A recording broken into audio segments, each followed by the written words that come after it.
All right, I am recording this. It is Thursday night. I have been on duty the last 24 plus hours wondering what was going to happen with Jimmy Kimmel, who I've known since 2001. I worked for him for the first 18 months of his show, Jimmy Kimmel Live, which is still on the air and maybe not for much longer. We're going to find out. We've been friends for 24 years. So you're probably not going to be shocked to find out that I am on Jimmy Kimmel's side with most stuff. But I think this story, the way it was dissected, the way it unfolded this week, and kind of what it means big picture, I wanted to talk about that more than what happened. So it's a little different than the Stephen Colbert thing for a couple reasons.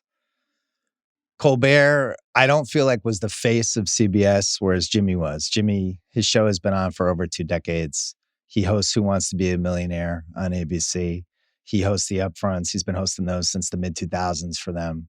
He hosted the Oscars multiple times. And it's just, I don't even, like when I was growing up, when we had Battle Network stars and things like that in the 70s, like each network had just all these different stars that you would associate with the network. And, you know, once you get to 2025, as they're making less and less TV shows, there's more reality shows, there's more sports, all these things that kind of make a network feel less vibrant, I guess, than a lot of the streamers. Jimmy was one of the few people that you would have associated with ABC. Colbert, his show was expensive. It wasn't as impactful on social media. And when it got canceled, or when they said they were canceling it next May, my reaction was, you know, like a lot of other people, like, this is sinister. What's going on here? But it really does seem like they wanted just to get out of late night and the show was too expensive for them and the risk kind of exceeded the reward. And the reason I think that was because Paramount, the company that, you know, was in charge of this decision, after they got rid of Colbert, they tripled down on South Park, which is a show that's way more controversial, way more critical of the Trump administration and just pushes the envelope way harder than Colbert did. So, you know, when you look at the Jimmy situation, I just think he means more to ABC in a bunch of different ways. But if you compare it CBS versus ABC, it comes down to leverage and it comes down to power. Paramount, they're not canceling South Park because it's too important of a brand to them. It matters too much. They can't get rid of it. It drives too many subs. Trump knows that. The people that he's going to use to try to put pressure on stuff to get rid of programming or hosts or whoever, he knows they're not going to get rid of South Park. But Colbert, there's a door open and you can kind of push through. So if he was responsible for that, who knows? But I just don't think Colbert had the same leverage. NBC, like it was interesting, Trump this week mentioned like Fallon and Seth are next. Well, Fallon and Seth are in a weak spot right now because late night television is in a completely different stratosphere than it was even 10 years ago. Yeah, it's conceivable they would get rid of both of those shows and just show reruns or whatever. SNL is a different story. And Trump's complained about SNL over and over and over again over the years, but NBC's never canceling it. There's no situation where they would be like, we are getting rid of this show that gets massive ratings. That's, you know, a huge live thing for us that does incredible stuff online. We would get a huge blowback for it. And NBC is going to treat SNL a little differently than maybe they're going to treat the late night things. ABC and Kimmel, that was somewhere in the middle of those two worlds, the CBS and maybe SNL and NBC. But if the FCC can leverage some affiliates to get rid of it, then that becomes a different story. And what we learned from all of this stuff was that the affiliates and these companies, there's this merger. You have Nexstar merging with Tegna, 2 companies that I put zero thought in over the years. But apparently they want to merge. They need FCC approval. The FCC, the guy who runs it, appointed by Trump, 8 years ago, he sees an opportunity to leverage some stuff. They need to approve the merger. So now you start leveraging. And if you want to get rid of a show like Jimmy's show, this is the moment to do it. But what was interesting in Rolling Stone the next day, they had this tidbit. In the hours leading up to the decision to pull Kimmel, 2 sources familiar with the matter say senior executives at ABC, its owner Disney, and affiliates convened emergency meetings to figure out how to minimize the damage. Multiple execs felt that Kimmel had not actually said anything over the line, which I agree with. The 2 sources say but the threat of Trump administration retaliation loomed. And that's why this isn't cancel culture. This is censorship, which is a completely different situation. But this goes back to the leverage versus power thing. Initially, as this is unfolding, Jimmy's show isn't quite powerful enough for Disney for them to defend it the same way NBC would have defended Saturday Night Live in a similar circumstance, right? Trump knows this. Bob Iger knows this. There's only so far they're going to go. And if it's going to cost them affiliates and all of these issues, they're not going to mess with it. But what changed over the last 24 plus hours is there was such a groundswell. This just felt like this became the moment. If we stand by and let something like this happen, what's next? Where do we go? And, I grew up as a kid in the 70s reading about McCarthyism, about the Smothers Brothers getting basically fired by CBS because they kept challenging the Vietnam War. Lenny Bruce, the Woodward and Bernstein and the Washington Post challenging Nixon.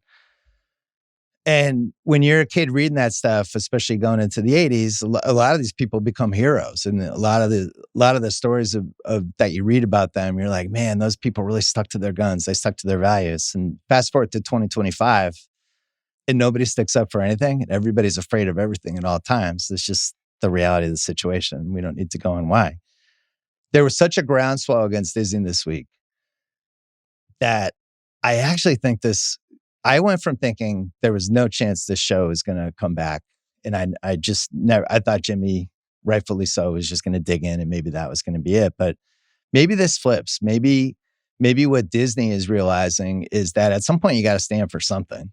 At some point you got to stand by a person who has been one of the best people you've had for 20 plus years, who all he's done has elevated your company, who has come through time and time again in all these different ways and is a face. Once you start losing your faces, you just don't have a soul anymore. You're just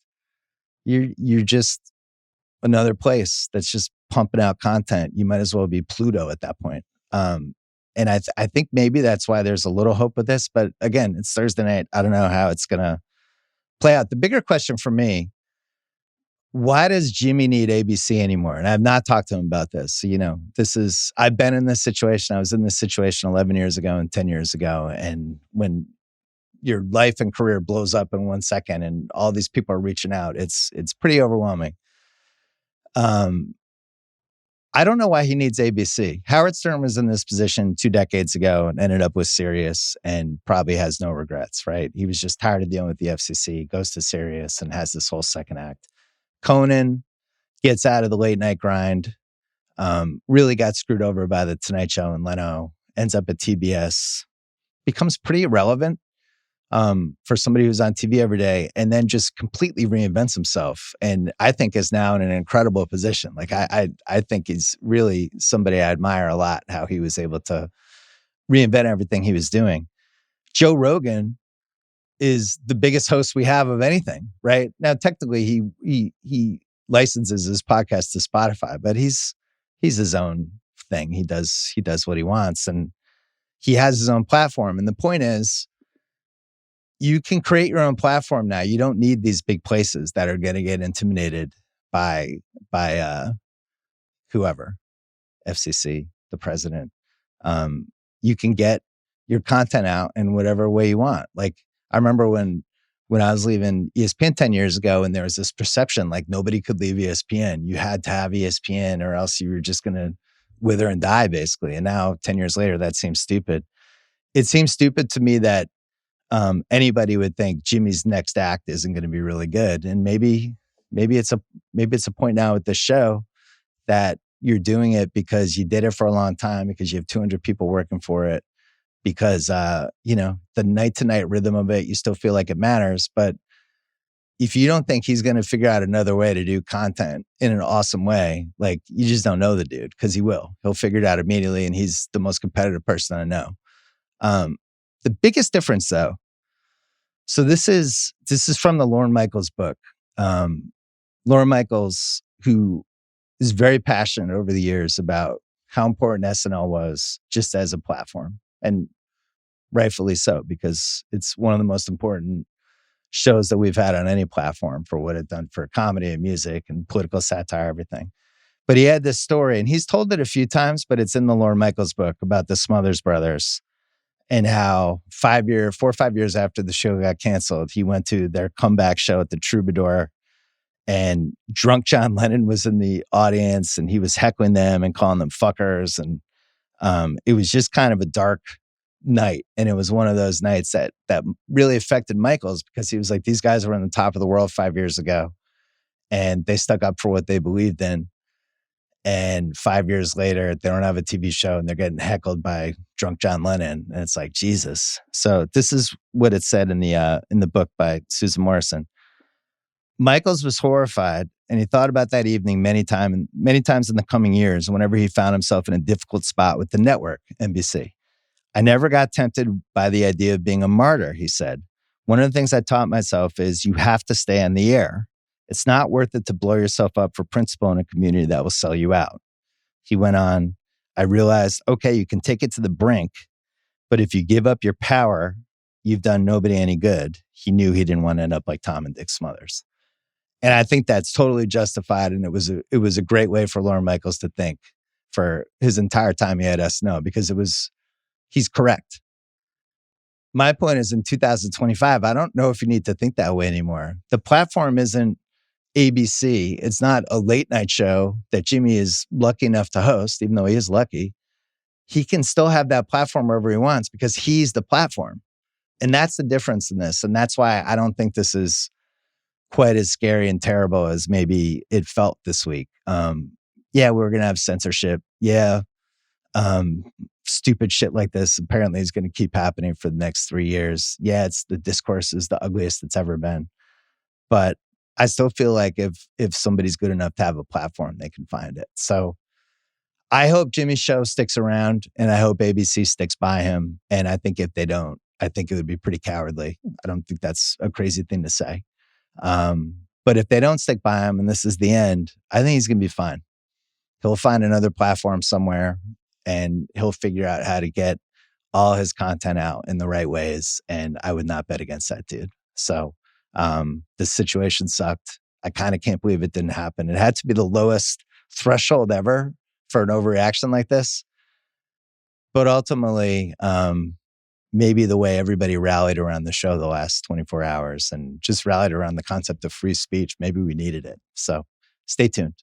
This episode is brought to you by HubSpot. Did you know most businesses only use 20% of their data? Wow. That's like leaving most of your playoff roster on the bench. Come on. We're making just 1/5 of your shots. Point is, it's going to be pretty hard to win unless you have HubSpot. Their customer platform gives you access to the data you need to grow your business. The insights trapped in emails, call logs, transcripts, because when you know more, you grow more. Visit HubSpot.com today.